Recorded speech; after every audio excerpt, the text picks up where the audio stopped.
Ayan, welcome po sa lahat ng nanonood ngayon. And we're going to discuss about IMG or sino nga ba talaga si IMG. So, ang International Marketing Group or mas kilala sa tawag na IMG ay isa pong financial services company. So, isa-isahin po natin. Si IMG po ay isang financial, so ibig sabihin ito po ay usaping pera and services dahil kami po ay tumutulong. Ibig sabihin, kami ay tumutulong po sa bawat kababayan nating Pilipino na magkaroon ng kaalaman patungkol sa usaping financial. Gamit po yung libro na nasa unahan natin. And ang IMG po ay is nandito upang mag-educate and mag-guide po, i-assist, syempre patungo po sa tamang financial plan. And dahil kami po ay isang financial services company, wala po kami dito ibinebentang kahit anong produkto or investment. So upang mas maging malinaw lang po sa ating lahat, hindi rin po kami isang investment company or isang networking company. And hindi rin po kami isang life insurance company. And kung may naririnig man po kayo about sa mga ganito, na ito ang IMG, ay nais po namin ipaalam sa inyo na si IMG po ay may mga kapartner lamang na companies na syempre gusto rin pong makatulong sa bawat mga Pilipino patungkol sa usaping pera. And ang IMG po mismo ay isang financial education company na nagtuturo po kung paano natin pangangalagaan at palalaguin ang ating pera. So para mas maunawaan natin kung sino ba talaga si IMG and ano ba yung goal and mission kung bakit kami nagtuturo, eh, may isang mahalagang tanong lang po. So 10 to 15 years from now po, ano yung magiging financial status ng inyong pamilya? Masasabi niyo po bang stable or okay na yung buhay mo that time? Or same situation pa din po na kung anong meron ka ngayon? So, in majority po ng ating mga kababayan is hindi po talaga nakikita or kayang masabi kung ano po yung status nila 10 years from now. Lalo na po sa usaping finances. So, kaya mo bang masabi na nag-grow na yung finances mo? Or mas lumalaki pa rin yung problema? Dahil lalo na po ngayon, lahat tayo ay nakakaranas ng inflation. Nakikita po natin na tumataas yung gastusin, yung mga bilihin, yung bills, yung mga pangangailangan. Siyempre, lalong-lalo na po pag lumalaki na yung pamilya, yung mga anak, and tumatanda na din yung mga magulang. Nakakalungkot isipin na kahit anong pagtaas ng presyo ay hindi po sumasabay sa pagtaas ng sahod natin. Kaya ang tanong po is gaano ka ka-ready 10 to 15 years from now? Kaya naririto po ang IMG para matulungan ka dahil kahit ano pong sipag, kahit anong overtime, part-time man yan, side job or business, kung nagiging kulang pa rin po talaga is may problem. And ang kailangan nating gawin is masolusyonan yung problema ko yun. And ito po yung main purpose talaga ng IMG, na matulungan ka para makapaghanda sa future and magkaroon tayo ng financial planning. Para masasabi mo na ready ka na after 10 years. So, paano nyo po ba malalaman na ready ka na at that time? Ano ba yung mga bagay na kailangan nating meron tayo 10 to 15 years from now? Ayan po. Sa screen natin, makikita nyo po dyan yung libro na ginagamit ng IMG para magturo. And ang title po niyan is The Secret to Saving and Building Your Future.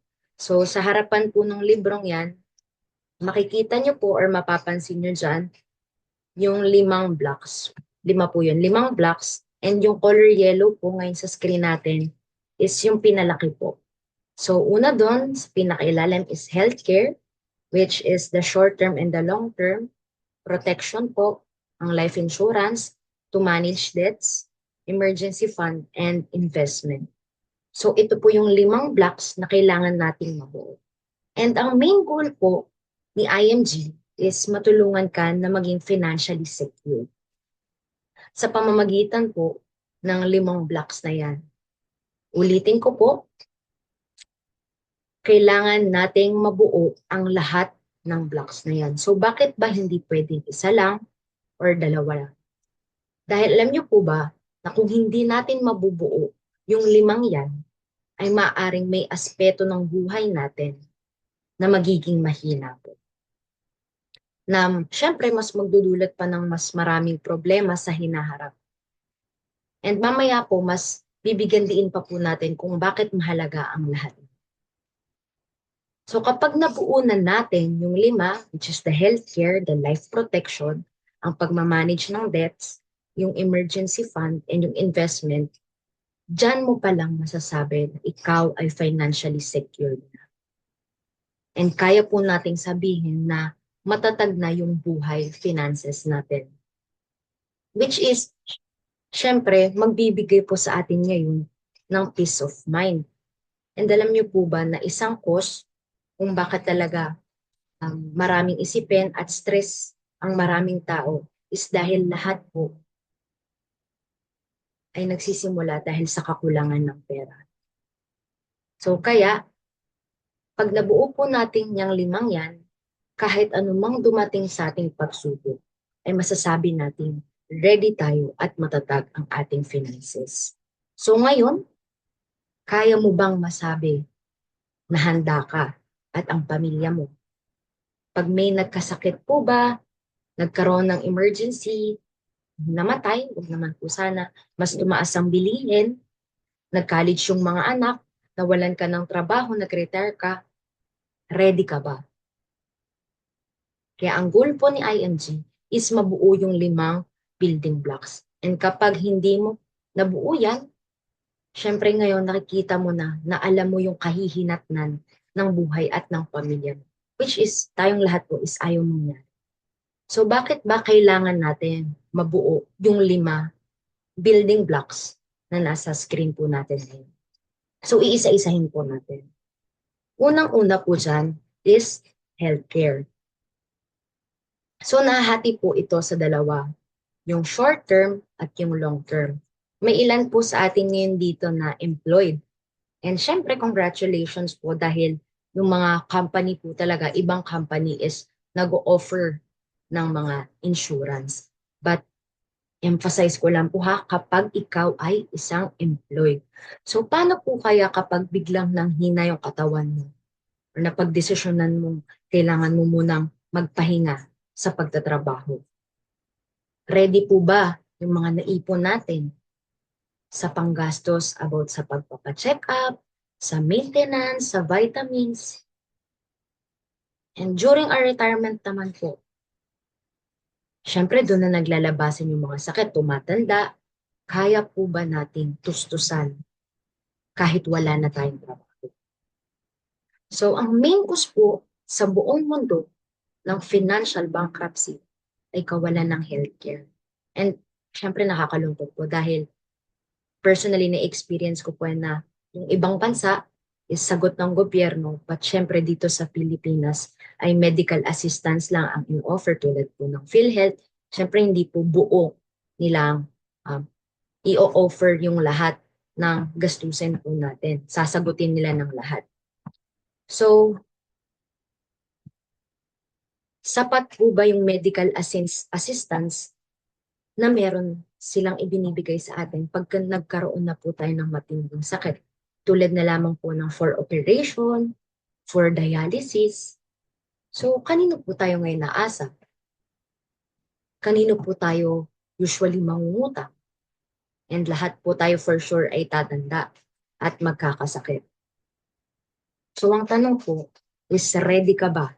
At yung family mo, that time na dumating yun. And ang tanong po, kailangan mo ba at ng family mo ang healthcare? Siyempre, yes po. Kaya nandito ang IMG para ipaalala po sa atin kung gaano kahalaga ang healthcare.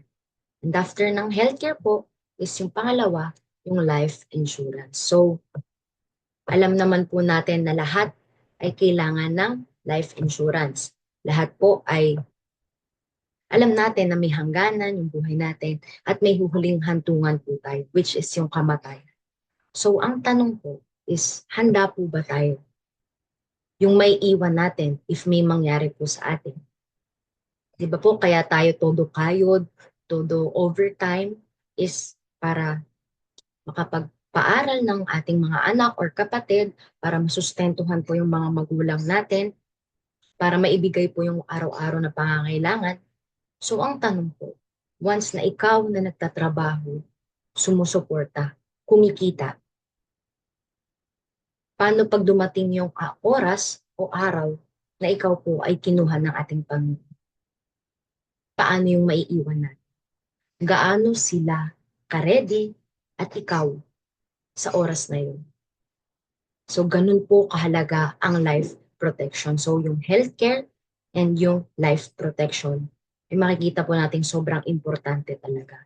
And pangatlo po is yung managed debts o i-manage yung ating mga utang.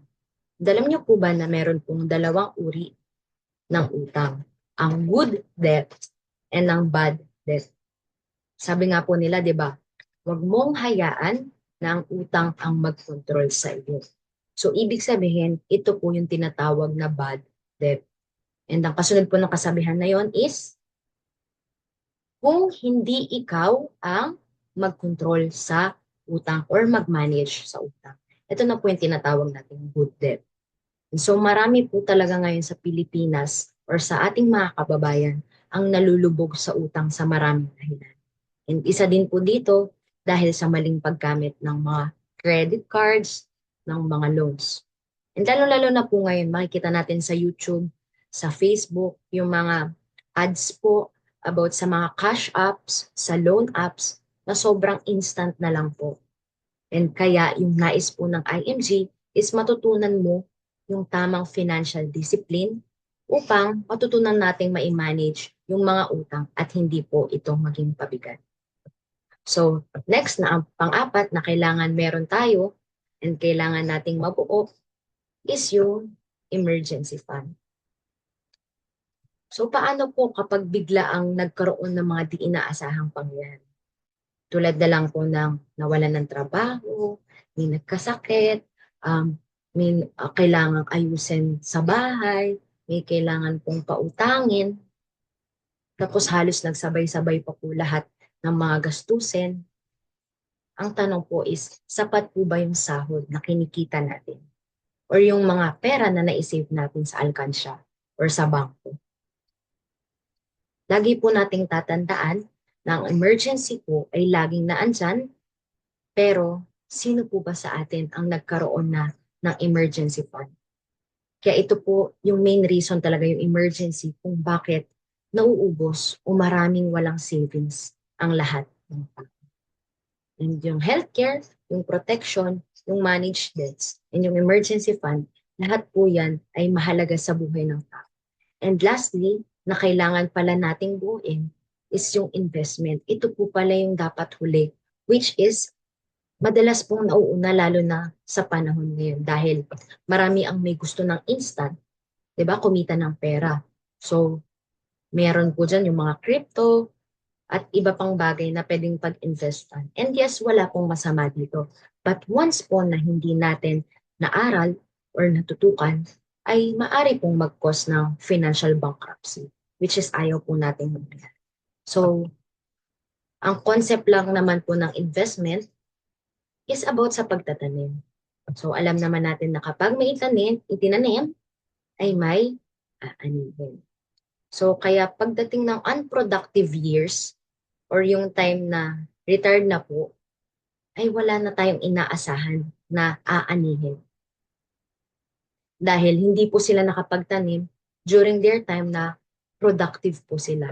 Kaya ano pong nagiging resulta? Ito na yung umaasa po sa mga anak sa mga kamag-anak, at sa iba pa pong kapamilya. So, gusto po ba natin na habang buhay na lang tayong dedepende sa mga taong iyon na may pangarap din po? Siyempre, umpisa pa lang po alam na natin na magre-resign tayo, magre-retire tayo, tatanda tayo. And sa hindi inaasahang pagkakataon, talagang magkakasakit. And ang kagandahan po kay IMG is napakaraming kapartner na companies na matutulungan po tayo sa pagpapalago ng ating kaperahan. So yung healthcare, yung life protection, yung ma-manage mo yung mga utang, yung magkaroon ng emergency fund and investment, ang main question po dito is, ano po ang meron ka? So kaya uulitin ko na dapat mabuo natin ang lahat ng limang ito dahil sinabi ko nga kanina na magiging mahina ang financial status mo kung may isang kulang sa limang yan. At syempre, malaking problema kapag may nawala sa blocks na ito. So, paano po ba natin bubuuin yan? May plano po ba tayo? Or ano po yung plan natin para maging financially secure, ikaw, syempre, at yung pamilya mo? And paano ba tayo talaga matutulungan ni ING sa mga problema ko yan? So, masasabi ba natin na kaya na nating mag-provide 10 to 15 years from now? And ang kagandahan po kay IMG, bukod sa mga limang blocks, is through IMG community ay kaya nating magkaroon ng healthcare program, yung nabanggit po natin kanina, which is yung first building block through our partnership with Kaiser.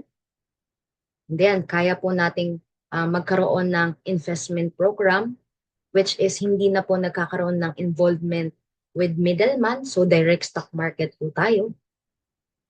And si IMG po is nag-offer din ng life insurance na may mga kapartner pong companies tulad na lamang ng Manila Bankers. Nakagandahan din is kaya nating magkaroon ng real estate through the partnership with SMDC and Direct Ayala. And ito po, isa pa, yung sasakyan natin, na which is pwede nating maging asset. And kaya po nating magkaroon ng increased cash flow. Ibig sabihin, palalakihin po natin yung pumapasok na pera sa'yo bukod pa sa trabaho mo ngayon, sa business na meron ka, dahil minsan talaga madalas po, hindi nagiging sapat yung mga sahod natin, yung business, para mabuo natin yung limang building blocks. So, naririto po ang IMG para matulungan na magkaroon ka ng increased cash flow. And makikita po talaga natin dito na si IMG ay isang solution program para mabuo rin natin yung limang building blocks. And isa pa po dito is magkaroon ng free travel. So, ako po, which is first-hand kong na-experience through IMG, last November 2024 lang po is nakapag-training ako in Hong Kong and Macau. And this last March 2025 ay galing naman po kami sa Singapore. So, hindi lang po tayo tumutulong at nagtuturo lang, di ba? Bonus po na pwede pala din tayong makapag-travel and makita kung gaano kaganda yung creation ni Lord. Dahil pwede mo rin pong ma-enjoy yung pagtuturo sa ibang bansa, kasama syempre yung pamilya mo. And lastly, is kaya mong magkaroon ng savings program. Hindi lang magkaroon ng healthcare, dapat nakabukod po pala yun, yung life insurance, and ma-manage yung debts, but also magkaroon ka ng emergency fund and ng investment, which is magkaroon tayo ng savings program. So, total package po pala ang IMG. And ang napakaganda po dito is napakalawak ng ating community. So, saan ka pa, di ba? Matutulungan ka na and may enjoy mo pa yung buhay mo with your family habang ikaw ay tumutulong. So, nawa po ay marami tayong natutunan patungkol sa IMG. Thank you and God bless po sa ating lahat.